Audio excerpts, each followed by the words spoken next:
When we bought the house, it came with a feature. That's what the previous owner called it. He was older, calm, soft-spoken, the type of man who looked like he'd never raised his voice in his life. During the final walkthrough, he stood in the kitchen and said something strange. "This house is very particular." I laughed politely. "Particular how?" He hesitated. "It doesn't like things out of place." I assumed he meant clutter. Some people get emotionally attached to homes. That I thought maybe he was one of those people. We should have asked more questions. But when you're signing papers and transferring money and scheduling movers, you don't pause to analyze cryptic sentences. You just nod, and you move in. The first correction was small, so small I almost didn't register it. We moved the dining table closer to the window for better light. The next morning, it was back where it had originally been. Not dramatically, not dragged. Placed neatly, exactly centered under the light fixture. I assumed my wife had moved it. She assumed I had. We laughed about it. Then it happened again. We shifted it again. The following morning, centered perfectly, measured, aligned. Not slightly off. Perfectly aligned. That's when it stopped being funny. The second correction was more personal. My son had a habit of leaving his shoes near the stairs. We kept reminding him to move them. One evening, I tripped over them and got annoyed. "Move your shoes?" I snapped. He rolled his eyes and went upstairs. The next morning, his shoes were gone. Not in his room. Not in the closet. Gone. We tore the house apart looking. 2 days later, they reappeared. In the hallway. Perfectly. Aligned against the wall. Evenly spaced. Like they'd been measured with a ruler. My son swore he didn't move them. He looked genuinely shaken. They weren't here. He insisted. I believed him. Because something in that house liked symmetry. Too much. Then the real manipulation started. The thermostat changed. Subtly, we would set it to 72. An hour later, it would be 68, then 70, then 72 again. Like it was testing balance. We blamed wiring. Had someone check it. Nothing wrong. The electrician even joked, "House seems smarter than you." He laughed. I didn't. The first time I felt watched wasn't at night. It was mid-afternoon. Bright sunlight through the windows. I was alone in the living room. I shifted a picture frame slightly to the left. Not crooked, just different. I stepped back, satisfied. When I turned around again, it was centered. Perfectly centered. I hadn't heard it move. I hadn't seen it move. It was just corrected. That's when the doubt began creeping in. Did I misremember where I put it? Was I distracted? Stress does strange things, but stress doesn't measure symmetry to the millimeter. My wife began changing. Not dramatically, subtly. She started straightening things constantly. Pillows, chairs, books. If something was slightly off, she'd fix it immediately, compulsively, almost urgently. One night, I asked her about it. "Why are you obsessing over the couch?" She froze. "I don't like how it feels when it's wrong." "Feels?" She nodded slowly. "It's uncomfortable." That word echoed. Uncomfortable. Like the house was radiating disapproval. Then came the photographs. Family photos on the hallway wall. I rearranged them one evening. Different order, different spacing. That night at exactly 2:11 a.m., I woke up, not from noise, from stillness. The house felt attentive. I walked into the hallway. Every photo was back in its original position, except one. Mine at my photo had been moved slightly lower, just enough to look wrong. Deliberately wrong. The only imperfection. I stared at it for a long time, and I swear, the longer I looked, the more it felt intentional. Like I was the flaw. The corrections escalated after that. My car keys disappeared for 3 days. I found them inside a kitchen drawer we never use. Centered. Aligned with the drawer edges. Perfectly parallel. My son's backpack moved from the floor to a hook. Not tossed. Hung precisely. Even his homework papers started stacking themselves neatly on his desk. No wrinkles. No bends. Like someone was training us. Not Violently, not aggressively, just persistently. Then one night, I made a mistake. A real one. I argued with my wife, loudly, not physical, but sharp. Words said that shouldn't have been said. The house felt different afterward, heavier, disapproving. That night at 2:11 a.m., I woke up to a sound, dragging, slow, from downstairs. I went to check. The dining table was slightly off-center, only by an inch, but it was wrong. And in the silence, I felt something else, expectation. Like it was waiting. I didn't move it. I went back upstairs. The next morning, it was centered again. But something else had changed. My wife's wedding photo in the hallway was tilted, just slightly, imperceptible to most people. But I noticed, because now I was looking, always looking. The manipulation became more psychological after that. I'd place something down intentionally crooked, just to test it would remain crooked for hours. Then when I stopped paying attention, it would correct. Almost like it knew when I was watching. That realization was worse than anything physical, because it meant awareness, observation, patience. One evening, I deliberately left a kitchen chair angled out. I sat on the couch pretending to scroll on my phone, watching through the reflection in the TV screen. The chair didn't move. 10 minutes past. 20. I blinked, just once, and it was aligned. I didn't hear it, didn't see it, but it had changed. My wife stopped arguing entirely after that. She agreed with everything. Didn't challenge. Didn't disagree. She kept things tidy, perfect, controlled, almost fearful. One night she whispered something in the dark. "I don't think it likes you." My chest tightened. "What do you mean?" She didn't answer, just rolled away. Then the final correction happened, and it wasn't furniture. It was space. I woke up at 2:11 a.m. again. The hallway looked longer, just slightly. The symmetry felt off. Not physically, emotionally. I walked toward the end. Something was wrong with the family photo wall. There were 4 frames. There should have been 3. I stepped closer. The 4th frame was new. The photo I didn't recognize. It was our living room.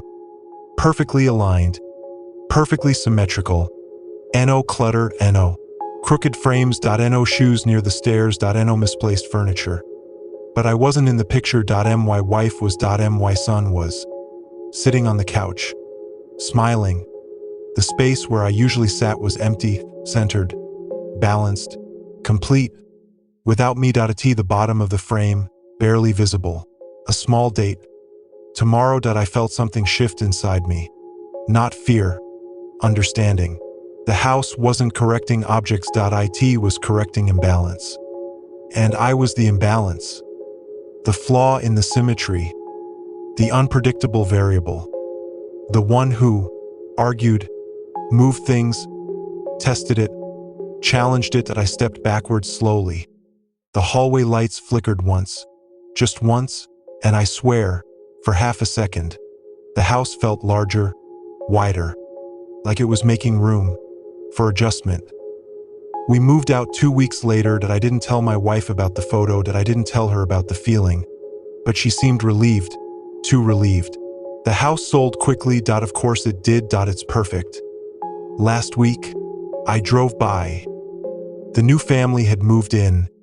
Through the window, I could see their living room. Everything aligned, everything centered. And for a split second, I saw someone standing near the staircase, watching. Not a shadow, not a figure, just the sense of someone measuring, evaluating, waiting. And I realized something that still keeps me awake. The house doesn't move things when they're wrong. It waits until you are.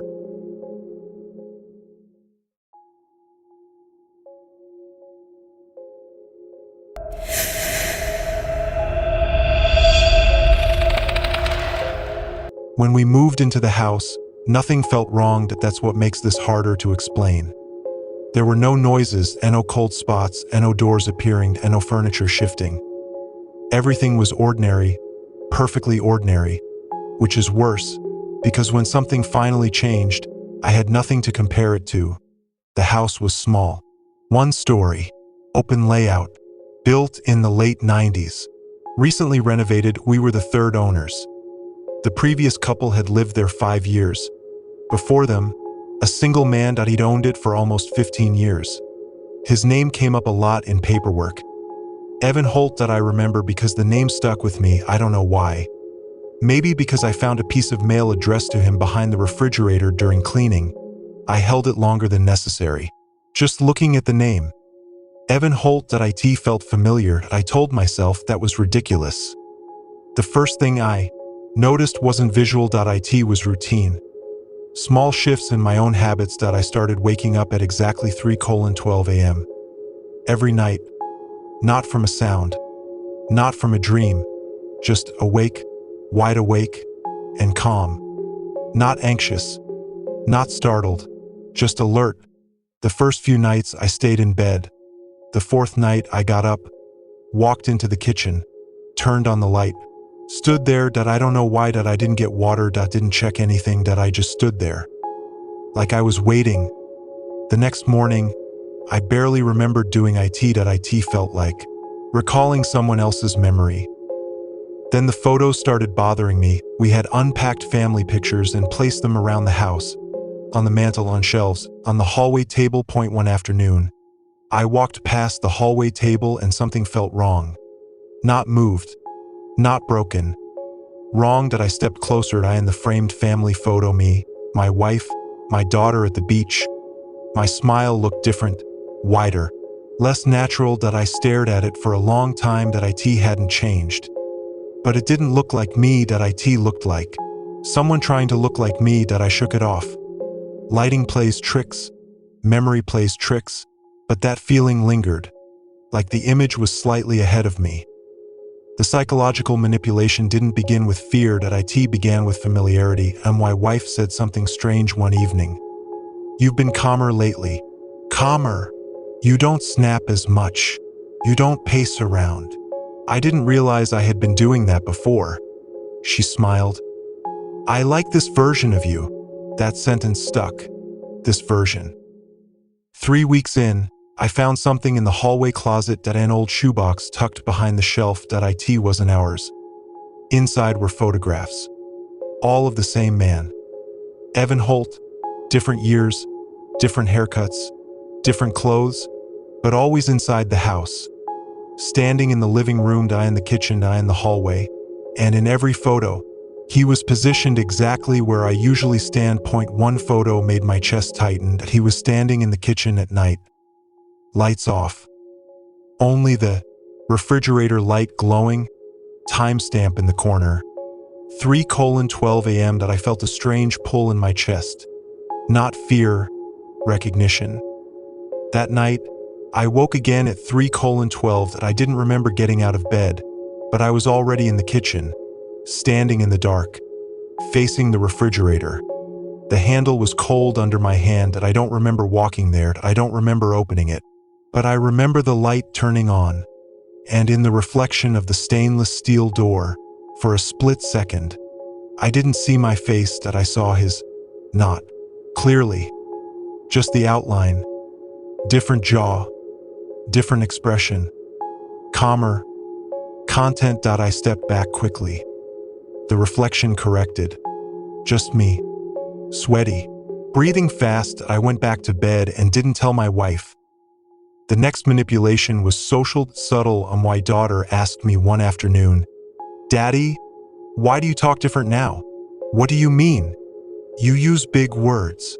I laughed. "I always use big words." She shook her head. "No, you didn't." My wife overheard and smiled.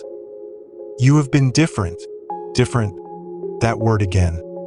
Not worse. Not better. Just adjusted.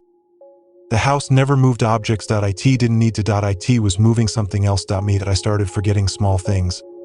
Not dramatic memory loss. Just preferences. Foods I used to hate tasted fine.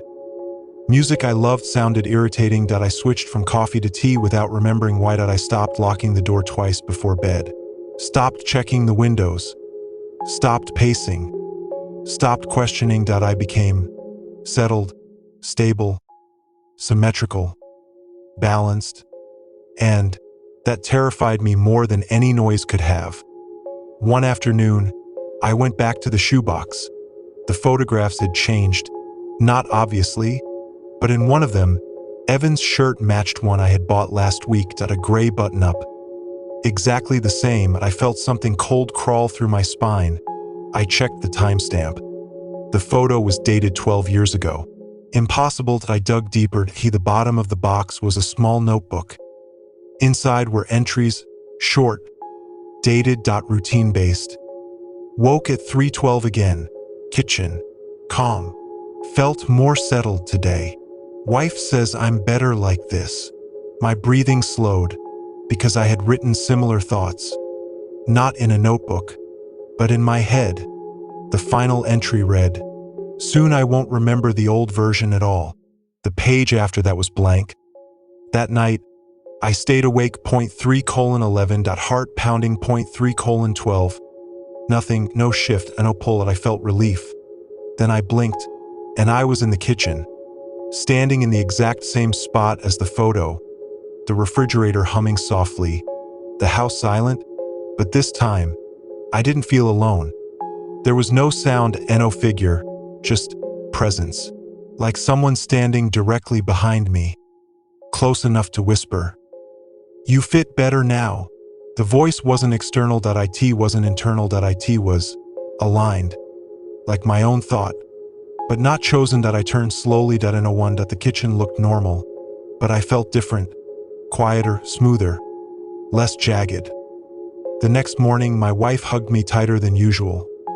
"You're finally yourself," she said. I almost asked what she meant, but the question dissolved before forming, because part of me agreed. This felt easier. Less friction, less conflict, less edge. I went to the bathroom and stared at myself in the mirror. Everything looked the same, but the expression, the smile, it matched the photograph now, perfectly.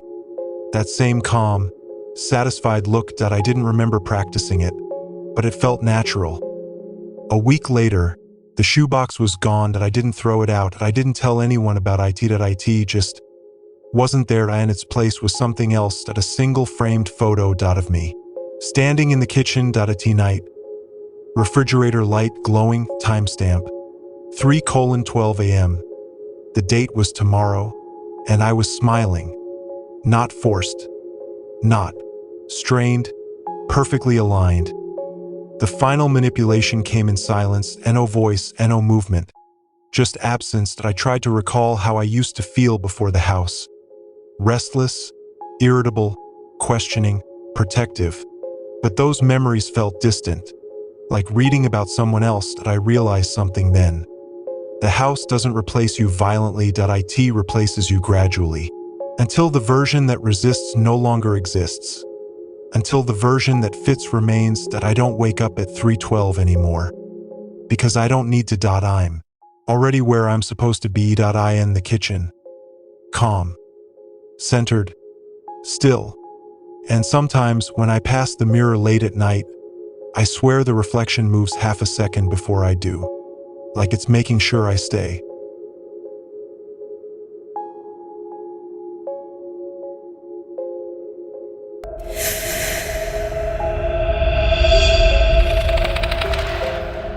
I took the job because it was simple. 1 child. 3 nights. No parents present. That part should have bothered me. But the pay was high, higher than usual, and I'd been trying to save money. The agency said the parents were traveling for work and preferred minimal disruption. Minimal disruption. That phrase came up 3 times during the intake call. They value quiet, the coordinator said. I value quiet too. I told her that I shouldn't have. The house sat at the end of a cul-de-sac in a new development. Identical gray houses, identical trimmed lawns, identical white fences. But this one felt paused, like someone had pressed mute on it. No wind chimes, no sprinklers, no dogs barking. Just still. When I rang the doorbell, I didn't hear it chime inside. The door opened anyway. A man stood there. Early 40s. Clean haircut. Perfect posture. His expression didn't move. "You're on time," he said. Not hello, just that. Behind him, the house was immaculate. White walls, beige furniture, nothing personal, no photos. "Where's your wife?" I asked gently. "She left early," he said. "You'll meet her Sunday." That felt wrong. But he stepped aside to let me in, and I stepped inside. Her name was Mara. 7 years old, small, pale, standing at the bottom of the staircase with her hands folded in front of her. She didn't smile. She just looked at me, not shy, studying. "This is your sitter," the man said. She didn't respond. He turned to me. "There are rules." I nodded. He didn't hand me a list. He just recited them. 1. No loud noises. 2. Do not play music. 3. Do not open the basement door. 4. If Mara asks you to be quiet, you listen. That last one made me blink. "She's 7, I said lightly. He didn't smile. "She understands the house." The house. Not the neighborhood. Not the schedule. The house. After he left, the silence thickened. It wasn't normal quiet. It was the kind where you become aware of your own breathing. Mara stood in the hallway, still watching me. "Do you want to play something?" I asked. She tilted her head slightly. "You talk too much." I laughed nervously. "Sorry." She didn't laugh. She turned and walked upstairs, and I followed. Her room was neat, too neat. The bed was perfectly made. Toys arranged in straight lines along the shelf. Books stacked by height, drawings on the walls, stuffed animals. Just order. She sat on the edge of the bed and stared at the door. "Do you sleep here alone?" I asked. "Yes." "Do you ever get scared?" "No." That answer came too fast. Then she added, "You will." I felt something cold slide into my stomach. "Why would I?" She looked at the ceiling. "Because you don't know the quiet rule yet." That night, I lay on the couch downstairs. Every sound felt amplified.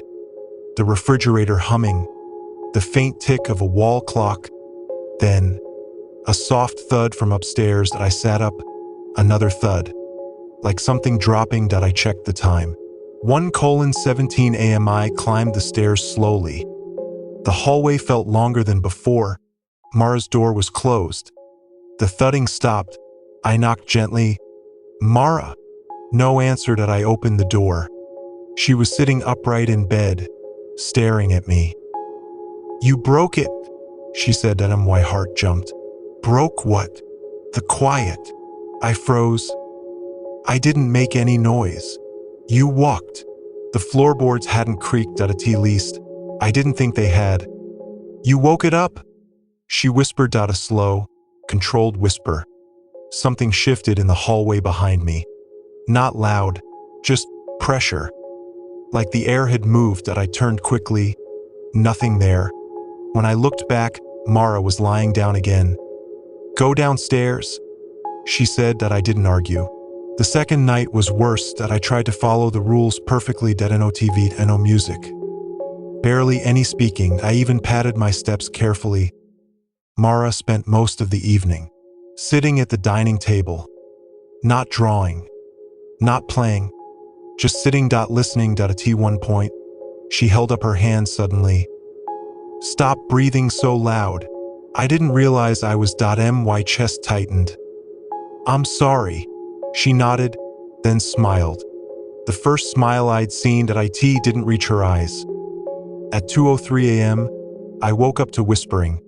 Not from upstairs, from the hallway. Right outside the living room, I sat up slowly. The whispering stopped, silence. Then, a soft knock on the wall. 3 times. I stood carefully, walked toward the hallway. Every step felt like it echoed. Halfway down, I noticed something strange. The basement door.it was open.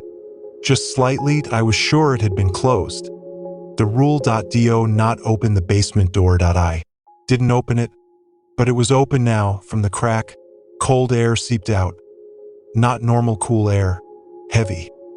Wet. I leaned closer. There was no light down there, just darkness.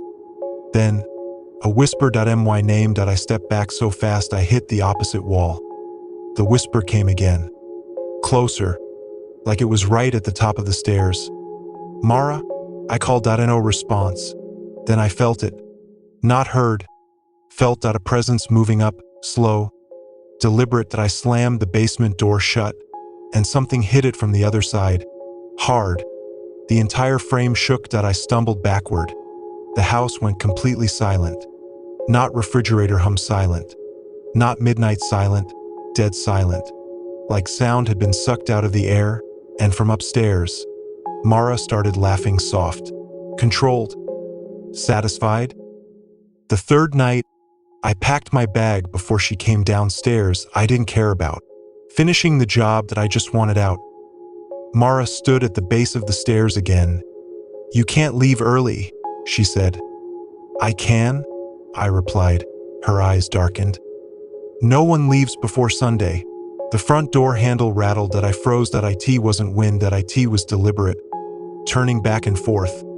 Slow. I rushed to it. Locked. Deadbolt. But the handle kept moving. From the outside. I stepped back. Mara walked past me calmly. "You made it angry." "I didn't do anything." "You exist loudly." That sentence made no sense, but she seemed certain. The rattling stopped. Then, a knock. 3 times. Same rhythm as the wall the night before. Mara turned to me. "You have to fix it." "How?"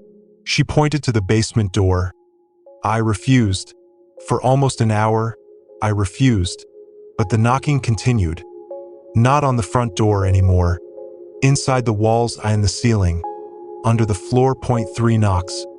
Pause. 3 knocks. The house wasn't silent anymore. It was communicating, and Mara sat on the couch, watching me unravel. "You just have to listen," she said. "To what?" "To what it wants." I felt something shift again. The air pressure. Like something descending. I couldn't breathe. My ears popped. The basement door creaked open on its own. Slowly. Mara didn't look at it. She looked at me. "If you go, it'll stop." That's when I understood. It didn't want noise. It wanted replacement. I don't remember walking to the door. I don't remember touching the handle. But I remember the darkness. It wasn't emptied. It was thick, layered. And as I stepped onto the first stair, the house exhaled. Relieved. Behind me, Mara whispered, "Thank you." The door shut. The last thing I heard before the silence swallowed everything was her small voice upstairs. "Practicing?" "Rule 1, she said softly. "No loud noises." Sunday afternoon, the parents returned. The father opened the door. Mara stood in the hallway, hands folded, perfect posture. "You're quiet today," he said approvingly. She nodded. "Where's the sitter?" he asked. Mara tilted her head, then smiled. She learned the rule. Downstairs, in the basement, something shifted and went still.